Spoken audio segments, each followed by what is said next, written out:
Retour en direct sur notre plateau. Tu voulais faire une petite conclusion avant qu'on bénéficie des lumières de Philippe Bloch qui nous a rejoints sur le plateau. Oui, c'est gentil. Effectivement, les clients finaux ont une destruction de leur patrimoine aujourd'hui liée à l'inflation. Et globalement, il n'y a pas de solution de taux aujourd'hui qui soit suffisamment puissante. Enfin, les taux sont bas et l'inflation est haute pour couvrir ce manque à gagner. Enfin, le sans risque ne rémunère pas encore autant de l'inflation. Et ce qui est intéressant de voir par rapport à ça, c'est que toutes les questions se posent sur l'immobilier, de savoir si l'immobilier peut répondre à ce besoin des clients de ne pas perdre d'argent ou de ne pas dévaloriser leur patrimoine. Et on l'a vu, ça m'a fait plaisir.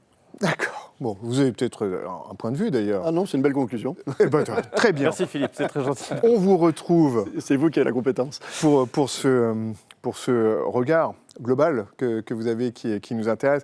Et vous ne voulez pas dire que ce sont des conseils que vous allez donner. Mais non, des convictions. C'est ça. Disons que l'expérience de l'homme que vous êtes va sans doute aider les CGP qui sont en train de nous regarder, qui malgré tout se disent on est dans un monde, certes tout le monde ici est fort optimiste, tant mieux. Et bien justement, puisque nous sommes tous optimistes, j'aimerais bien savoir comment on fait pour être optimiste pour ceux qui ne le sont pas. Oui.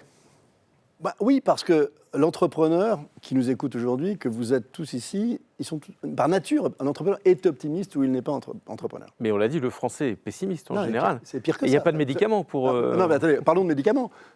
Ça fait, je crois, 20 ans que la France est numéro 1 des consommateurs d'antidépresseurs. Alors, ça va mieux, on est passé numéro 2. C'est quand même plutôt une bonne nouvelle. Alors, il paraît même que les Russes sont en train de s'y mettre, donc peut-être qu'ils vont prendre le leadership maintenant des antidépresseurs. Vous savez, il y a quelques années, je m'endormais un soir en regardant la télé tard le soir, c'est souvent là que les choses sont plus intéressantes, et j'entends un gars dire « La France n'est pas amoureuse de son présent, elle est angoissée par son avenir, elle se réfugie dans son passé ». Ce que je trouve malheureusement, plusieurs années après, toujours aussi juste.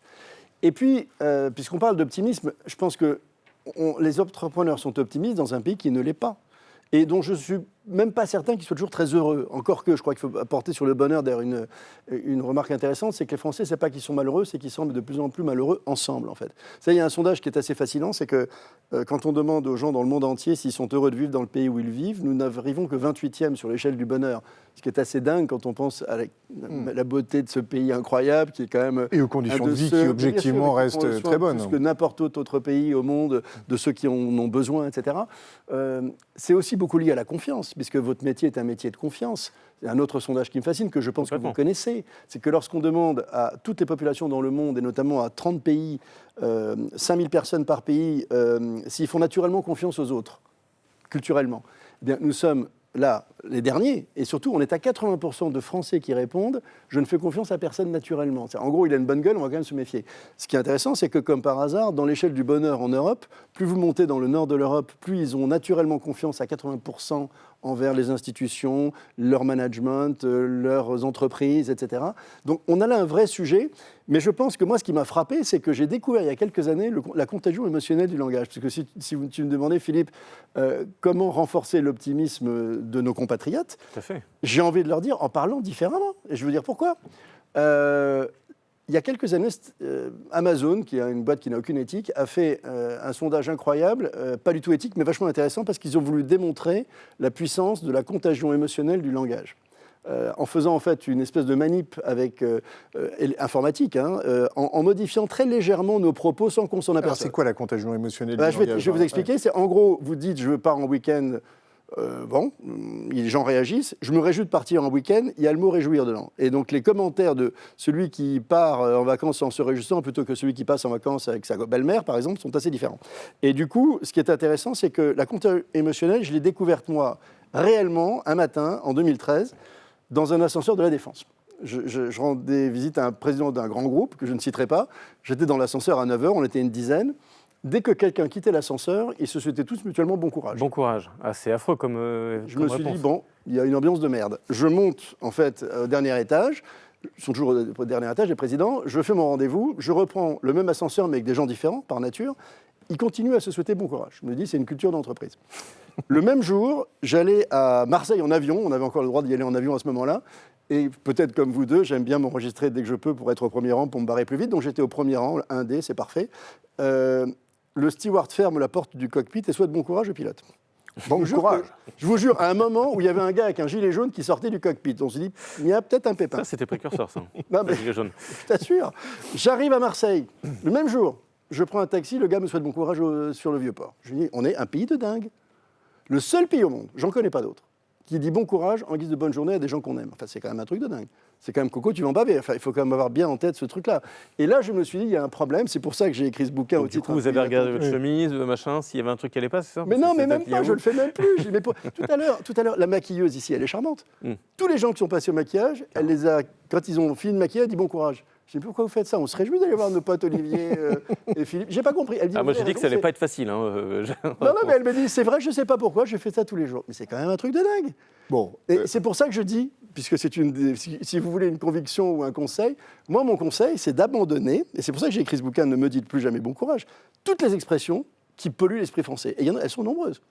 Puis abandonner aussi les questions inutiles. C'est par exemple la question le lundi matin, comment ça va? Oubliez ça, c'est complètement con. Le gars ne se préoccupe absolument pas de vous, il est déjà parti avant d'avoir répondu. Et vous avez un risque qui vous dise, comme un lundi, vous êtes à peu près à moins 20% de votre objectif de la semaine. Il faut l'avoir en tête. Quand le même vous dit, mais tu sais, moi, vivement soir qu'on se couche, on passe à moins 40, et celui qui est le plus âgé te dit vivement la retraite, on est à moins 60 de l'objectif de la semaine. Non, mais c'est important. Le langage. L'autre jour, j'étais chez des experts comptables. Et à l'accueil, je vois un gars qui voit un comptable qui voit un client, il dit vous allez bien, l'autre lui dit je fais aller. Faire aller, c'est une expression inventée par un déprimé quand même. Enfin, il faut quand même se rendre compte que personne dit faire aller. Enfin, c'est peut-être l'industrie pharmaceutique qui a inventé cette expression pour vendre plus de Prozac. C'est fou, moi ça me fascine. Et ça a de l'incidence sur l'ambiance. Quand on parlait d'optimisme, un jour quelqu'un m'a dit tu sais, moi la boîte où je bossais, je l'ai quittée, je la supportais plus. Je dis pourquoi il me dit ça? Parce qu'on avait une tradition que je détestais. C'était quoi la tradition? On avait une tradition, c'est que chaque mercredi, à midi pile, on faisait une fête pour célébrer ce qu'on appelait la bascule. Vous voyez, mercredi à midi, oui. On a fait le plus dur, c'est bientôt la fin de la semaine. 2 jours et demi. Ouais. C'est un vrai problème, là, de motivation, si vous voulez, quand même. Donc ça passe par les mots. Et vous n'imaginez pas, il y a 12 chapitres dans le bouquin, mais je ne peux pas tous les faire, mais juste, si vous me permettez, quelques puisque là, un conseil. Arrêtez de dire, par exemple, je passe un billet dans le TGV, comme vous, hein. Et un jour, j'ai écrit pendant 10 ans une chronique mensuelle dans le magazine L'Entreprise, qui était l'expansion des PME, qui est d'ailleurs mort aussi. Je pense que je porte la chkoumoune à la presse française. Il faut que j'arrête d'écrire des bêtises. Mais un jour, je n'avais pas de sujet.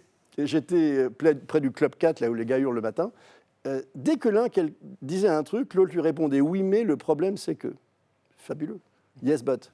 Incroyable. Vous savez, les gens qui vous disent, et tout entrepreneur a vécu ça, tous les CGP qui se sont dit un jour je quitte ma banque privée pour créer mon emploi, demain peut-être une entreprise, et j'en embaucherai d'autres, et je créerai de la richesse, et je ferai grandir les gens. Il y a 10 abrutis qui lui ont dit, je ne te rends pas compte, ça ne marchera jamais. Cette phrase qui vous brise les ailes. Ceux qui vous disent c'était mieux avant. Quel manque de culture historique. De Michel Serres qui est sorti là-dessus, effectivement. On se rend compte que c'était pas si bien que ça avant. Historique. Moi, le couillon qui me dit ça, je lui offre un bouquin sur l'histoire du XXe siècle en Europe et je lui dis concentre-toi sur les 50 premières années, ça calme bien. L'autre jour, je voyais un cartoon du New York Times pendant le Covid d'ailleurs, sur C'était mieux avant, d'un couple pendant la préhistoire. Alors ils sont à moitié nus dans leur grotte et l'homme dit à sa femme, tu vois, je comprends pas. On fait du sport, on mange bio, il n'y a pas de diesel, on meurt à 20 ans. Ben oui, mais c'était la préhistoire à l'époque. Il faut quand même l'avoir en tête. Ça va beaucoup mieux, vous voyez. Les gens qui vous disent on a toujours fait comme ça. Alors ça, tout à l'heure, tu me provoquais sur comment dire, la réinvention, etc. Mais arrêtons, quand on vous demande pourquoi tu fais ça, on vous dit tu as toujours fait comme ça. Alors il y a une histoire qui m'a été racontée le jour par un banquier, d'ailleurs, si vous me permettez 2 minutes, 30 secondes, qui m'avait fait sourire, parce que c'est compliqué d'expliquer aux gens à quel point c'est con de dire un truc pareil. Surtout aujourd'hui, quand les technologies nous permettent de nous réinventer à ce point. C'est l'histoire de la dinde de Thanksgiving. Je vous disais, j'ai une femme américaine, et la Thanksgiving, c'est une fête importante, plus aux États-Unis qu'en France, bien sûr. Et une dinde tous les jours qui est sauvée. Ce banquier m'expliquait que cette famille qui prépare la dinde de Thanksgiving ce soir-là, au moment où la dinde est dans le four, la femme dit à son mari, ressors là, j'ai oublié de faire un truc important. Et puis il la ressort, puis elle commence à couper juste l'arrière de la dinde. Mais il ne comprend pas, il s'énerve, il s'engueule, etc. Mais pourquoi tu fais ça? C'est complètement crétin. Il dit, non, je t'assure, c'est important. Mais elle n'a pas d'explication autre que, écoute, j'ai toujours appris à le faire comme ça, maman a toujours fait comme ça. Bon, on va appeler ta mère parce que je vais m'énerver ta dinde toute la soirée. Donc la fille appelle sa mère qui dit, mais oui chérie, moi je suis en train de faire la mienne, pareil. Mais tu sais pourquoi? Pas parce qu'il ne va pas me lâcher, John. Et il dit non, pas vraiment, mais en fait, ta grand-mère avait toujours fait comme ça. Donc la mère appelle la grand-mère qui dit, mais oui, chérie, tu ne peux pas le savoir, à l'époque, tu étais toute petite, on avait un tout petit four, la dinde ne rentrait pas dedans, donc j'avais pris l'habitude de couper la dinde. Bon, elle est bête, me blagounette, mais elle fonctionne bien. Parce que, en fait, toutes ces phrases-là, vous savez, moi, ce n'est pas une conviction, c'est une certitude, c'est qu'il y a des gens toxiques. Ma conviction, c'est qu'il faut les éliminer, en fait. Alors, je n'entends pas physiquement, je ne suis pas devenu sauvage, mais je pense qu'il faut éliminer de nos environnements les gens qui détruisent nos rêves. Et ils sont nombreux. Mais est-ce que la bienveillance obligatoire, parce qu'on parle du bon courage ou de ce genre de phrases négatives, mais est-ce que entendre toute la journée « belle journée », qui est un autre tic de langage, est-ce que ce côté un peu... petite maison dans la prairie et cuit les oiseaux, pardon d'être familier, et pas une autre forme de toxicité parfois? J'ai parfaitement conscience, dès qu'on parle d'optimisme, que je suis le ravi de la crèche, mais... oui, d'ailleurs, globalement, répondez à nos sondages. Est-ce qu'à l'image de Philippe Bloch, vous êtes optimiste? On voit que vous avez commencé à répondre et 84% spontanément sont optimistes. Oui, mais attendez, Il en reste 16. Il y a 16% qui ne le sont pas. Non, mais oui, mais c'est pire que ça. Ils sont optimistes pour eux, mais pas pour la France. Ouais. Optimiste contagieux. Mais oui, non, mais le vrai sujet, c'est qu'en fait, les Français ne sont pas malheureux. Ils sont malheureux ensemble. Et ce n'est pas qu'ils ont une vision négative de l'avenir, de leur avenir, mais de l'avenir en général. Et ça, c'est très embêtant. Donc, ils sont globalement pas très optimistes. Et pardon, votre question, c'était sur le... Pardon, juste oui, non, sur certaines phrases de bienveillance obligatoire aussi qui peuvent... Oui, le belle journée qu'on envoie à la fin du mail et qui est ne fonctionne pas. Mais vous savez, quand le bouquin est sorti, c'est ça qui est intéressant. Ça a été un gros succès de librairie, et au bout d'1 an, 2 ans, le livre de poche est venu me voir pour dire est-ce que vous voulez bien qu'on le mette en poche. Donc ils l'ont mis en poche, et ils ont voulu faire un sondage auprès d'une espèce de jeu social, de jeu sur les réseaux sociaux pour dire ok, lui il veut plus qu'on dise bon courage, mais par quoi le remplacer? C'est dingue, il n'y avait rien qui est sorti, en fait. Alors, il y a ce concept de belle journée, mais qui énerve la plupart des gens, parce qu'effectivement, c'est une espèce de truc un peu guimauve. J'espère que tu vas bien. Oui, mais oui, ou même le mot, par exemple, le mot enjoy, qui est un mot formidable, enjoy. Ça dit tout. Il y a de la jouissance, du plaisir, de le truc. On n'arrive pas à l'installer. Non, le langage, il n'y a pas vraiment de bonne réponse. Ce qui est certain, c'est que toutes ces phrases-là, quand elles sont provoquées toute la journée par des gens qui vous minent l'esprit, finalement, il y a un autre adjectif, et ça, c'est... Depuis 2013, je suis frappé, il y a plein de pubs qui ont repris cette idée, et c'était un des chapitres du bouquin, l'adjectif petit. C'est exceptionnel. Le seul pays du monde, d'ailleurs vous l'avez dit souvent depuis ce matin Emmanuel, petit. Il y a une petite vidéo, une petite page de pub, mais elle était magnifique cette page. Regardez, une journée d'un Français. Mais petit, souvent c'est ce qui est petit et mignon. Oui, mais c'est très con quand c'est toute la journée, excusez-moi. Non, mais pardonnez-moi. Ça fait plein de petits mignons. Une journée d'un Français. Petit déjeuner, là, je ne vais plus dire petit jusqu'à la fin des universités. Là, vous allez vous faire choper, vous allez dire immense. Il a dit petit parce qu'on était en retard, donc il fallait... Il faut que je m'occupe de la maquilleuse, il faut maintenant que je m'occupe d'Emmanuel. C'est ça. Non, mais permettez-moi une journée d'un Français. Petite journée. Bon, là, il commence à faire un peu froid, vous avez marqué. Tiens, par exemple, je connais mon épouse que j'ai connue aux États-Unis. À l'époque, c'était ma petite amie. Ah ben non, c'était ma girlfriend. Elle est devenue petite amie en France. C'est quand même bizarre le concept. Elle a rétréci en traversant l'Atlantique. Friend, c'était bizarre quand même. Non mais bizarre. Ce matin, je lui fais un petit bisou avant de partir et un petit câlin, on avait plus de temps.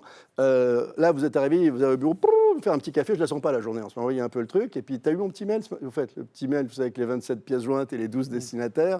Mais c'est fascinant. Dans les boîtes où on cèle la bascule, vous savez, je suis sûr qu'ils font des petites réunions en petit comité avec le petit chef sur le coup de 10h du matin. Non, c'est fascinant. Je crois qu'il y a quelqu'un qui est en train de se fiche un petit peu de vous. Expérience de transmission émotionnelle par le langage, c'est Stéphane Ludovico. Je me réjouis de vous souhaiter à tous une excellente année. Bien à vous, on aurait pu rajouter. Oui, le fameux bave, maintenant on dit bave, bien à vous. Alors, petit, nous dit Marc Recton, vient de l'ancien français qui signifiait gentil. Oui. Donc, vous avez été pas très petit avec moi, ou pas très gentil dans votre réflexion. Regardez, moi j'étais un petit patron d'une PME qui offrait des petits boulots. Petit boulot, tiens, ce job. Rappelez-vous quand Macron s'est fait allumer, quand il a dit qu'il suffit de traverser le boulevard Montparnasse pour trouver un job, qu'est-ce qu'a dit la profession hôtelière? Si on arrivait à arrêter de parler de petits boulots, on aurait un peu moins de mal, effectivement, à donner envie de ces jobs. Alors c'est vrai qu'on est un pays où il y a les grandes vacances, c'est un concept formidable, on est leader mondial, c'est génial, et j'adore les vacances. Mais j'ai un vrai problème sur petit, ça rejoindra peut-être le thème de l'entrepreneuriat, c'est que vous ne m'enlèverez pas d'idée la conviction non scientifique, qu'un pays qui est petit tout le temps ne peut pas vivre de grands rêves. Parce qu'on sait tous que l'aventure entrepreneuriale est difficile, toujours plus chère, plus compliquée, différente de celle qui est prévue, souvent plus excitante, parfois encore plus compliquée. Mais je pense, moi je me souviens toujours de David Douillet, qui quand il était champion olympique et mondial, expliquait qu'il était devenu champion olympique parce qu'il avait décidé, là où ses petits copains voulaient s'arrêter au département ou à la région. Le rêve n'était pas assez intense et excitant pour sauter l'adversité. Donc je pense qu'il y avait... Et après, il s'est occupé des petites pièces jaunes. Oui, c'est vrai, mais c'était plutôt une belle action d'ailleurs. Non, ma conviction que je voulais partager avec vous ce matin, c'est vraiment, croyez-moi, que le langage développe de la contagion émotionnelle et que si on arrivait à parler de manière plus positive, je pense que ce serait un bon remède contre le pessimisme ambiant. Comment on fait ? Et à quoi ça sert ?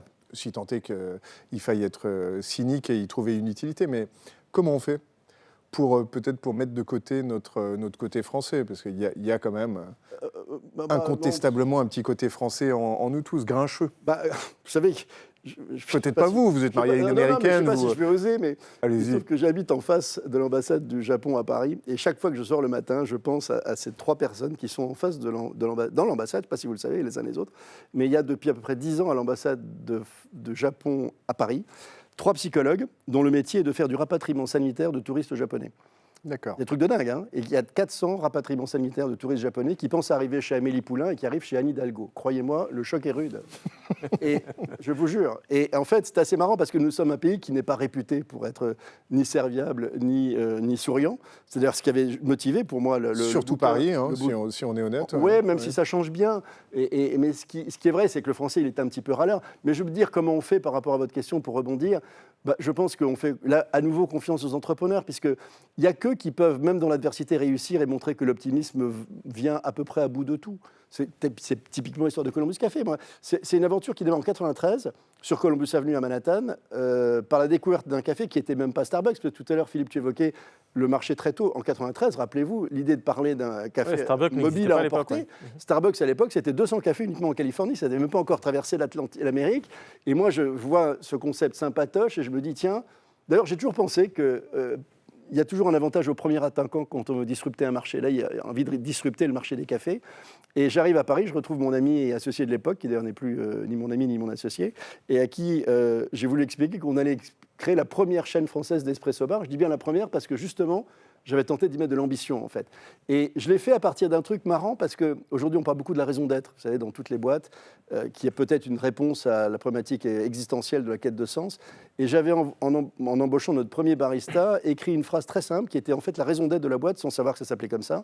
C'était non pas de vendre uniquement du cappuccino, des cafés latte, des muffins à emporter, mais de faire passer chaque jour à chacun de nos clients les 15 meilleures minutes de leur journée. C'est idiot, hein, mais ce n'est pas le même métier, en fait. Et en fait, c'est ce qui a permis de surmonter toutes les incertitudes et tous les emmerdements. Elles ont été nombreux. 94, on lance 2 magasins. Au bout d'un an, on est en gros planté. 3 raisons. Vous évoquiez tout à l'heure, à juste titre, le timing, en fait. En matière d'innovation, le timing est un élément clé de la réussite. C'est-à-dire, trop tôt, c'est trop tôt, trop tard, c'est trop tard. Il y a beaucoup de boîtes qui ont ouvert des autoroutes, mais qui n'ont jamais été au péage parce qu'effectivement, le marché n'était pas prêt. Et aujourd'hui, vous prenez tout à l'heure un train à Gare du Nord ou à Montparnasse, vous allez avoir tout le monde avec son café latte le matin. À l'époque, personne ne pensait que ce serait possible. Gare du Nord, c'est pas la bonne journée, mais bon. Deuxième élément, Oui. trop vite, et ça c'est intéressant par rapport à ceux qui nous écoutent, dont une des grandes forces à mes yeux, c'est leur agilité, leur vitesse par rapport aux grosses structures. C'est-à-dire qu'en fait, trop vite, j'étais convaincu que les Paul Le Boulanger, les Brioches Dorées avaient cette capacité à voir le marché américain, à créer un concept en France. Ils ont mis 10 ans. 10 ans parce que les gros sont lents. Et l'agilité des petits, justement, aujourd'hui, c'est pas les gros qui mangent les petits, c'est les rapides qui vont manger les lents. Très souvent, en fait, dans les boîtes, la croissance crée de la complexité crée des process qui ralentissent, en fait, et qui vont souvent à l'encontre du bon sens. La liberté et l'agilité des entrepreneurs indépendants est fantastique. Et comment on fait pour croître Comment ? Est-ce que vous avez des clés ou est-ce que vous avez des réponses Oui. Sur le fait de croître et garder cette agilité, parce que je pense que c'est la problématique de beaucoup d'entreprises. C'est de lutter contre les process. Les process vont toujours à l'encontre du bon sens. Je prends peut-être juste je peux le prendre tout de suite, mais typiquement, je donne un exemple. J'ai jamais eu de voiture, mais j'en loue beaucoup. Et un jour, je me retrouve à Toulouse, louer un véhicule que je rendais le matin, à 6h du matin, un samedi matin. L'agence n'ouvrait qu'à 7h.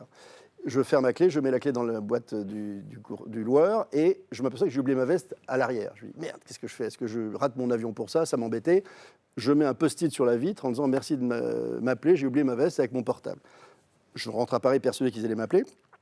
Personne ne m'appelle, je me dis c'est pas grave, je vais appeler Hertz Toulouse. Ce qui est évidemment compliqué. D'abord parce que vous observerez une chose, c'est qu'il n'y a plus un numéro de téléphone sur aucun site internet. C'est envoyez-moi un mail. Moi, je m'énerve mieux par téléphone que par mail. J'appelle donc le 0800 et là, il faut que je comprenne la mécanique du gars qui a créé le système. Parce que tu veux une facture, non merci, c'est trop tôt. Tu as besoin d'une voiture, je viens de la rendre. Tu as oublié ta veste à Toulouse, tu appelles le 14 direct. C'est beaucoup plus intuitif que ça. Je tombe sur un gars à moitié alcoolique à 11h qui me dit « Ah, c'est vous la veste ?» Non, je ne suis pas la veste, je suis le gars qui a oublié la veste. Donc déjà, il m'énerve. Et il me dit « On en a entendu parler, mais rappelez-moi cet après-midi. » C'est devenu une légende. Non, mais la légende de la veste de Toulouse. Non, mais le truc fou. Et je lui dis « Je vous rappelle sur quel numéro ?» Il me dit le même. Je dis « Je ne suis pas dans la merde parce que je ne sais pas comment j'ai fait pour l'attraper, le gars. » L'après-midi, je tombe sur le même. Il avait l'air d'aller un peu mieux. Et il me dit « Bonne nouvelle, on a trouvé votre veste. » Bon. Je dis, comment va-t-on faire? Il me dit, ça va être très simple. Bon, je me dis, qu'est-ce qu'on fait? Vous allez à la poste, à Paris, acheter une boîte Colissimo et me la faire parvenir. Je me dis, il est quand même très con, le gars, parce que vous connaissez la boîte Colissimo, quand même. C'est un truc qui ne revient jamais, qu'on ne sait pas comment envoyer pour que ça vous retourne. Et là, je dis, ça va être compliqué. Pourquoi est-ce que vous n'allez pas à la poste à Paris, à Toulouse? Je suis prêt à payer, vous avez mon profil, ma carte Amex, machin. Il me dit, vous avez raison, mais je ne suis pas habilité à débiter votre carte de crédit pour ce type de transaction. J'ai votre réponse. C'est qu'en fait, vous avez dans le bureau du président de Hertz, Chicago, je ne sais pas où il est, les values, les process, machin. Et puis il y a le process à la con de cette entreprise, parce qu'elle est devenue trop grande. Parce qu'elle n'a plus perdu le service client. Mais non, parce qu'ils n'ont plus la conscience du terrain.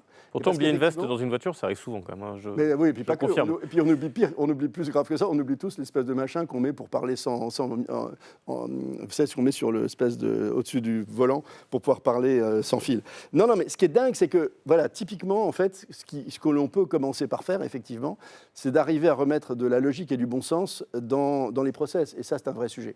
Mais pourquoi on était parti de ça, d'ailleurs? Mais oui, mais parce qu'on est en train de divaguer au sens noble du terme, et c'est un plaisir. On va recentrer pour les 5 dernières minutes sur ce métier de CGP. Non, oui, pas de conseils. Oui, bien sûr. J'avais un truc important. Vous me permettez? Bien sûr. Parce que c'était ça ma réponse, en fait. Je me suis un peu éloigné, là. C'est qu'est-ce que j'ai appris, moi, chez Columbus, qui peut servir aux entrepreneurs? Tout à fait. C'est ça? C'est que le rêve était plus fort que tout. La capacité à travailler ensemble sur un projet customer-centrique partagé, absolument incroyable, parce que ça fait à peu près... on saute tous les obstacles. J'ai appris un premier truc, c'est que l'entrepreneur, je ne savais pas que j'avais ça, mais vous l'avez, tous les entrepreneurs l'ont. On est des importateurs d'emmerdement et des exportateurs d'enthousiasme. Moi, je suis une usine de recyclage d'emmerdement en énergie positive. C'est notre job. Et plus on le fait, plus on s'y habitue et plus on le fait bien. C'est l'éponge à stress ou l'éponge à... Plus que l'éponge, d'ailleurs. C'est la transformation du stress en... Mais je ne savais pas à quel point c'était possible et jouissif. Le deuxième truc qui m'a frappé, c'est qu'à un moment, on n'avait plus d'argent, en fait. Et quand on n'a plus d'argent, ça arrive à tout le monde, hein, l'imagination reprend le pouvoir. C'est fascinant de voir à quel point on redevient créatif quand on est capable de déplacer son regard. De la même façon qu'un de mes copains qui est avocat dans le 8e, qui avait un ascenseur extrêmement lent dans son immeuble et ne pouvait pas le remplacer, s'est dit c'est con, les gens se plaignent qu'il est trop lent, etc. C'est le gars qui n'avait pas vu le problème de la même façon, a eu la solution en disant on va enlever la moquette et mettre des miroirs dans l'ascenseur. C'est très con. Hein. Vous avez déjà vu un mec dans un miroir tout seul?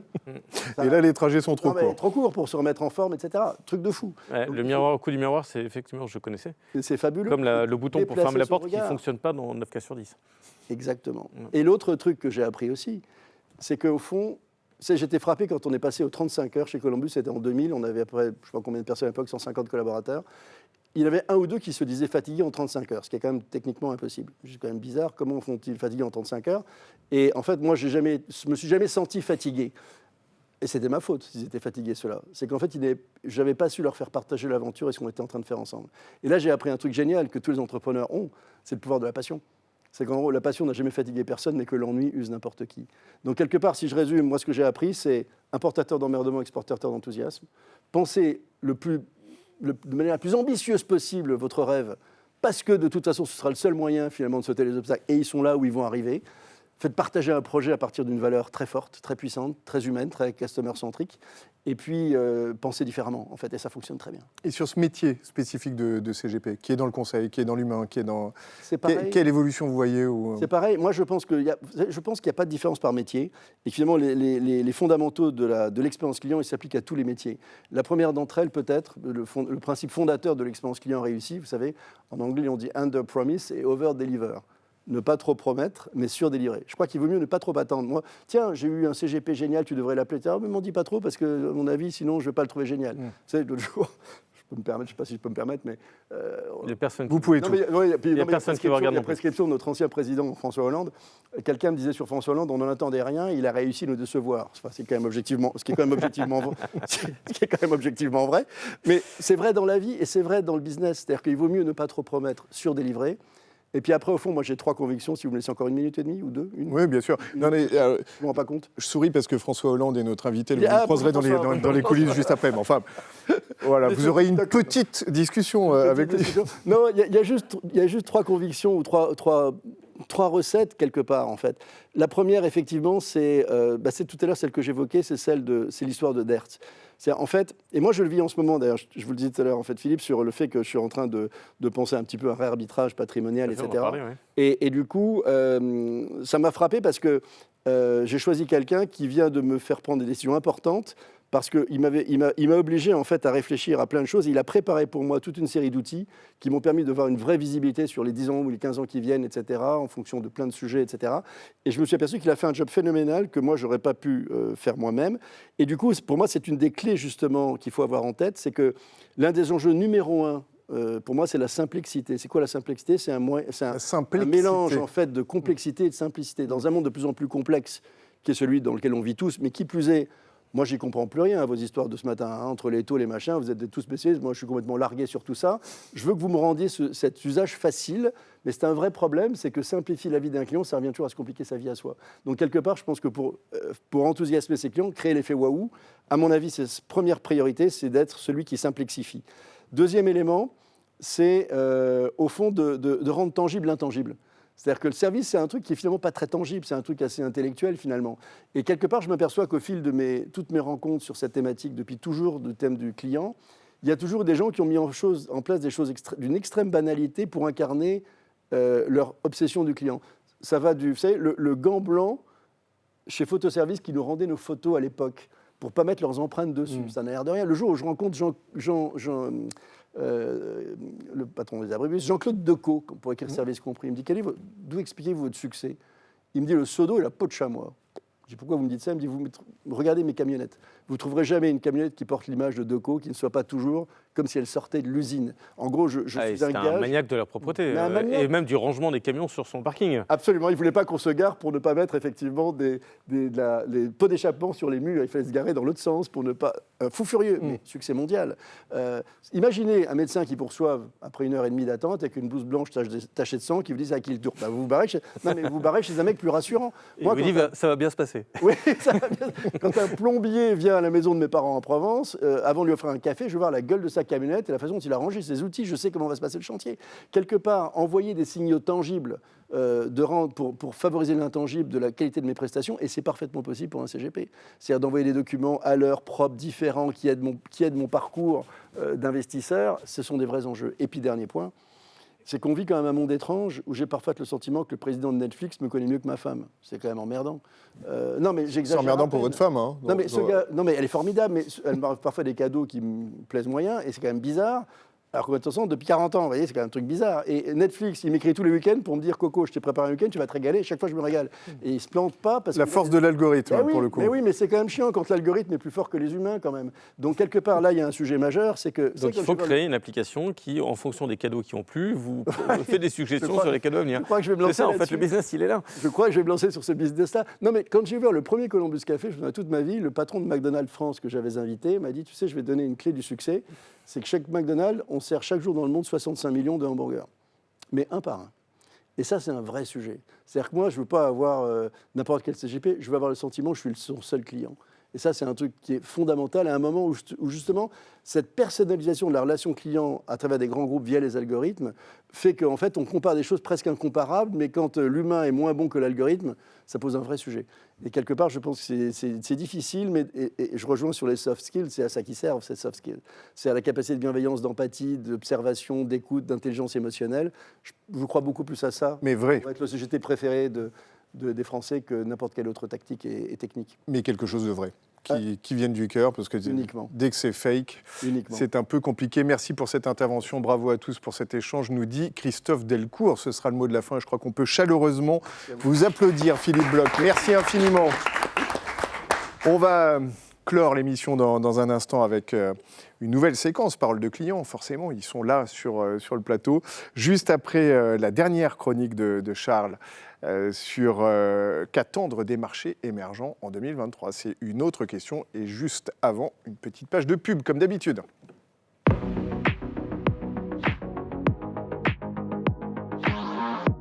Eh bien, grâce à cette évolution et ce contexte du marché obligataire, nous avons lancé un nouveau fonds crédit qui s'appelle Crédit Innovation. Ça va être un fonds high yield thématique basé sur 4 thématiques qui sont la démographie, le changement climatique, l'urbanisme et la technologie. Et évidemment, on va prendre en compte toutes les contributions d'objectifs de développement durable au sein de ce portefeuille. Donc, une vraie révolution sur le marché crédit. Et sans oublier, évidemment, nos fonds à échéance avec la Française Rendement Global 2028 qui est évidemment toujours ouvert à la commercialisation chez Norcia. Alors, sur les expertises immobilières de la Française en 2023, nous poursuivons le déploiement de la durabilité appliquée à nos expertises immobilières, bien évidemment, puisque ce sujet est central, pas que pour 2023, donc une métamorphose qui va durer au travers des solutions d'immobilier qu'on vous propose, que ce soit sur la santé, mais aussi sur la logistique, les bureaux. Des véritables révolutions sont en œuvre et on vous donne rendez-vous bien évidemment pour échanger ensemble lors des universités de Norcia 2023.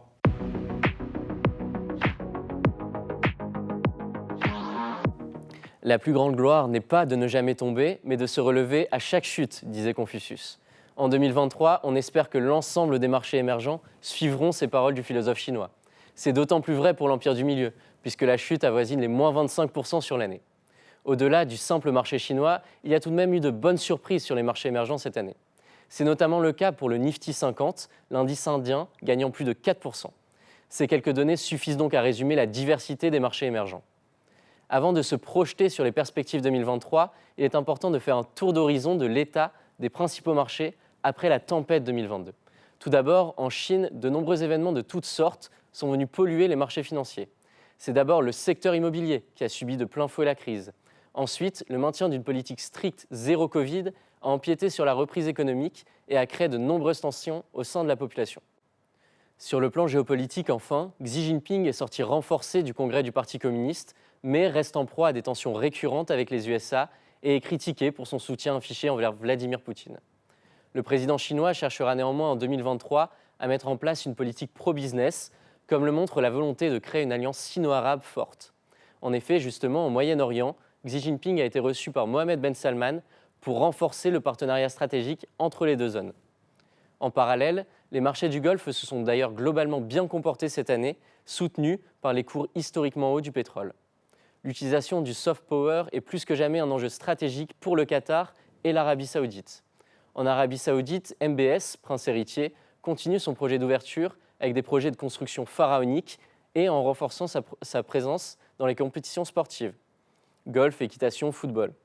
Ce n'est d'ailleurs pas l'arrivée récente de Cristiano Ronaldo dans un club saoudien qui va essouffler cette dynamique. Enfin, comment évoquer les zones émergentes sans parler de l'Amérique latine ? La zone est soumise à des niveaux d'inflation records, notamment en Argentine, avec plus de 92% d'inflation. Au Brésil, on scrutera attentivement les choix politiques de Lula, récemment élu. D'une manière globale, on estime que les marchés émergents débutent 2023 avec des dettes publiques en hausse, des balances courantes détériorées, mais avec la volonté de reprendre leur développement en créant de nouvelles alliances fortes et en s'appuyant sur les sempiternels BRICS. Pour 2023, les projections de croissance du FMI pour les pays émergents sont de 3,7% et de 4,4% pour la Chine. Les yeux du monde devraient être une nouvelle fois fixés vers la Chine, qui essaiera de profiter et d'être le moteur de la croissance mondiale dans un contexte de récession programmée sur les marchés US et européens.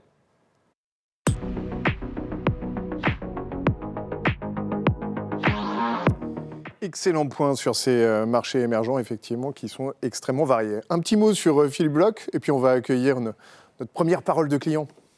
On a le smile, après l'avoir écouté, c'est quand même un... Oui, d'ailleurs, 86% étaient optimistes, effectivement, dans le sondage. Oui, tout à fait, il a réussi à en convaincre tout au long, ça fait plaisir. Après, je retiens l'entrepreneur importateur d'emmerdement, exportateur d'enthousiasme. Je trouve que la formulation est très très bien et c'est très bonne. Et ce que je rejoins dans tout ce qu'il fait, c'est qu'il y a un moment où dans toute notre vie d'entrepreneur, il faut qu'on ait envie de rendre service, envie de donner du plaisir ou d'accompagner nos clients et de vraiment de les monter en enthousiasme par rapport à leur métier et leurs préoccupations. Donc notre métier et leurs préoccupations. Alors justement, on parle de clients. On va accueillir, en l'applaudissant chaleureusement, Eric Bachmann, qui se lève du public pour nous rejoindre. Et on va discuter pendant ces 5 dernières minutes de la première émission. Eric est un Toulousain. D'accord, donc il pourra aller chercher potentiellement la veste. J'allais dire si jamais la veste de Philippe Bloch. Fondateur de Patrimum Group. Je sais qu'on aurait demandé à Eric de savoir s'il pouvait aller chercher la veste et la ramener à Paris. Et compte tenu qu'il est souvent à Paris, il l'aurait fait volontiers. Donc Eric, effectivement, dans ces mots d'ailleurs, tu dis toujours que le client est au centre de tes préoccupations et de tes valeurs. Donc quelque part, est-ce que, je prends une première question par rapport à tout l'environnement qu'on a eu tout au départ sur les taux, l'inflation, est-ce que toi, tes associés et tes clients, vous avez une vraie préoccupation par rapport à ces montées d'inflation, hausse des taux, guerre aux portes de l'Europe, etc., etc. Alors, je vais être un petit peu disruptif par rapport à tout ce qui a été dit. Quels que soient les moments, les clients, quand ils viennent nous voir, ils viennent pour qu'on les accompagne, qu'on les conseille. Donc, ce sont toujours des moments d'opportunité. Et qu'on les rassure. Et qu'on les rassure aussi. Donc, ma grande phrase, c'est de dire que moi, je fais un métier de réducteur d'angoisse, mais que pour réduire l'angoisse de mes clients, il faut que je commence par faire une chose, c'est réduire la mienne. Parce que je ne peux conseiller un client qu'avec des choses que je peux comprendre. Donc, tout simplement, aujourd'hui, oui, on les accompagne et on essaie de s'adapter au moment. Donc, oui, sur les SCPI, mais pas toutes. Oui, sur les SCI, mais pas toutes. Oui, sur les produits structurés, mais pas tous. Ça va dépendre du client. Et pour conseiller un client, il faut commencer par faire une chose, c'est le connaître et le comprendre. Et ça prend du temps. C'est l'aspect qui prend le plus de temps. Ça fait très plaisir d'entendre Philippe Bloch quand il dit qu'il est passé par quelqu'un et que la chose qui l'a le plus surpris, c'est le temps qui a été passé pour essayer de le comprendre à lui. Pas le voisin, pas celui qui habite l'étage au-dessus ou en dessous, mais lui. Et notre rôle, c'est ça. Chacun doit être unique, effectivement. Tout à fait. Et nous, comme il l'a bien exprimé, on doit être des usines à solutions. On n'est pas là pour poser des problèmes, on est là pour trouver des solutions. Alors justement, puisqu'on parle de solutions, dans tout ce qui s'est dit et tout ce que tu as entendu pendant toute la matinée, est-ce que tu repars avec des nouvelles solutions qui vont te permettre justement de porter la bonne parole ou de réduire l'angoisse de tes clients ? Alors je repars avec des solutions et des certitudes sur le marché immobilier parce que la matinée a quand même été très teintée. Très immobilière. Ouais. Très immobilière. Et je repars avec beaucoup de confiance par rapport à ça, par rapport au fait que, et c'est bien de l'avoir appuyé, que les baux qui ont été appliqués par un certain nombre d'intervenants sont des baux qui s'ajustent par rapport à l'inflation, donc sur lequel c'est quand même un sacré bouclier, c'est quand même une sacrée adaptation. Là encore, avec des filtres, avec le temps passé pour étudier à la fois le taux d'occupation, à la fois la qualité des locataires, qui sont des éléments prégnants, qui sont des éléments importants. Et on peut pas, notre responsabilité, c'est pas de dire au client qu'on a toujours raison, ça c'est pas possible. Mais par contre, c'est de lui expliquer qu'on va aller chercher des solutions et qu'on va étudier les solutions qui sont, nous semble-t-il, parce qu'on l'a compris, adaptées à lui. Dernière petite question. La thématique de ces 3 jours, c'est la métamorphose. On démarrait par la société. Vos clients, ils changent. Il faut les rassurer davantage. Ils sont plus stressés, ils sont plus angoissés. Comment vous voyez l'évolution ? C'est vrai qu'on l'a dit longuement, mais on sort d'une période... Enfin, on sort. Est-ce qu'ils zappent encore plus ? On a parlé aussi de la fidélité et de la loyauté. Alors, vous dire que les clients ne changent pas, ça, c'est juste, ça serait à peu près n'importe quoi. La seule chose, c'est qu'en 2020, quand on a été confiné, on a fait une chose au niveau de la société. On a fait un sondage à nos clients. Au sortir, je me souviendrai toujours, c'était mi-mai 2020. Hein, donc, on sort du sondage. Et on a fait un sondage totalement ouvert avec des questions ouvertes pour savoir justement ce qu'ils pensaient du métier, ce qu'ils pensaient des CGP. On a eu un taux de réponse... moi, que je n'avais jamais vu, puisqu'on a fait plus de 35% de taux de réponse. Ah oui, c'est énorme. C'est quand même sur un sondage sur lequel on n'a pas... Pas d'obligation, ouais. C'est magique. Et on est renforcé sur une chose, donc aujourd'hui, je vous l'annonce, on va être disruptif parce qu'on organise la société pour justement faire absolument l'inverse de ce qu'on nous dit tout le temps. On veut être en face des clients et en face physiquement. Donc toute l'entreprise à l'heure actuelle est mobilisée pour faire en sorte, parce que le client, quand il est sur son ordinateur, il est sur son clavier, il a bien étudié, sauf qu'il y a un moment tout à fait particulier pour lui. C'est éjecte, échappe ou je fais. Enter. Et ça, c'est... Il y a deux touches pour sortir et une touche pour entrer. Oui. Et là, on est vraiment au moment, et c'est là où on doit être là. Et on doit lui apprendre à être là. Donc oui, il a évolué parce qu'il utilise des outils, mais nous, on doit lui expliquer et on doit lui faire partager qu'on est là pour l'aider et qu'on est là pour l'amener à trouver des stratégies patrimoniales qui sont les siennes. Voilà, c'est le mix des deux l'humain qui revient. Le mot de la fin, Philippe ? Eh ben, écoute, regarde, il est 11h56, on On est dans les temps, du coup, Mais on était en retard, On magnifique. est parfaitement dans les temps. Le mot de la fin, c'est que c'était une belle matinée quand même. Mhm. On a appris beaucoup de choses, c'est vrai qu'on a parlé beaucoup d'immobilier. Et je reviens sur la métamorphose sociétale. Il y a quand même un point qui m'a intéressé sur le fait que les investisseurs dans l'immobilier regardaient quand même de plus en plus ce qui se passait en dehors de la France et qu'il y avait des opportunités qui se nourrissaient ailleurs. Et ça fait plaisir pour les Toulousains qui sont là. Et que je vois aussi que l'optimisme qui a été vraiment le maître mot de cette matinée est quelque chose qui va profondément nous aider dans cette métamorphose et à savoir qu'on sera des beaux papillons et qu'on pourra voler de nos propres ailes.